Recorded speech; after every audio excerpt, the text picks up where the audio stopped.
Greetings, all. It's Dr. Bankhead here at the Struggle in Thinking Out Loud. And this afternoon, I want to talk about self love and the challenges that it faces. Many people that I've spoken with assure me that they love themselves when I share with them how important it is to love yourself. Self love is the portal to joy. Self love is radical.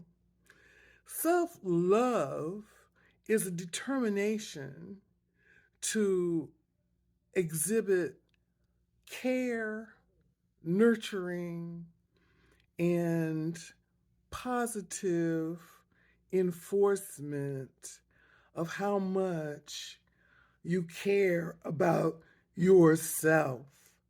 That's right. I know, for example, some people have diabetes, diabetes 2 in particular, and yet they drink alcohol. Alcohol has sugars. They drink milk. Milk has sugars. They eat starchy foods that have petroleum based products in them, like cheese curls with artificial cheese flavors that come from petrochemicals, or they're eating candy that contains high fructose corn syrup, or they're drinking sodas with artificial sweeteners that are toxic to the liver.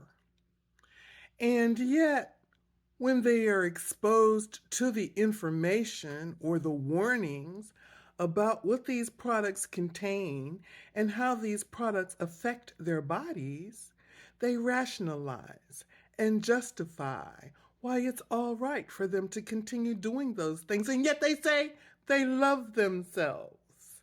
Actions speak louder than words, and that applies to you as well as to others. And yet, they persist in saying, well, it's okay. I can eat this if I want, as long as I take my insulin. And the insulin doses are upped higher and higher. And the potentiality for them to lose their limbs gets higher and higher, or lose their eyesight, that gets higher and higher, and yet they say they love themselves.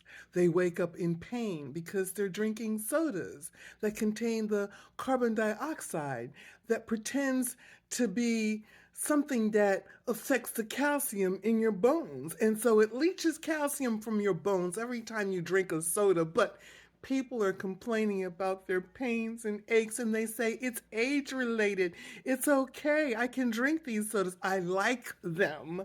I like my candy. I like my convenience food. And yet it's having a detrimental effect on their bodies, and they're experiencing pain. How much sympathy can I have for you when you continue to do things that are harming your own body, and yet you pretend that you love yourself, but your actions, they don't say the same thing. And everyone can see how you're abusing yourself, how you're abusing your body, how you're abusing your skin when you're using bleaches. And your skin is the largest organ in your body. And you're putting this bleach all over yourself so you can look lighter, so you can fit into society. And yet you say you love yourself, and you wonder later, in later years, why you're having the cancers and the melanomas, and why you're having kidney function issues. Because your kidneys and your livers, They're filtering the poisons that you're putting in and on your bodies every day. And yet you say you love yourself. You say it, honey, but you're not showing it. You've got to do better. Actions do speak louder than words. And what are you saying about yourself today? This is Dr. Bankhead at the Struggle in Thinking Out Loud, and I'll see you again in the next video.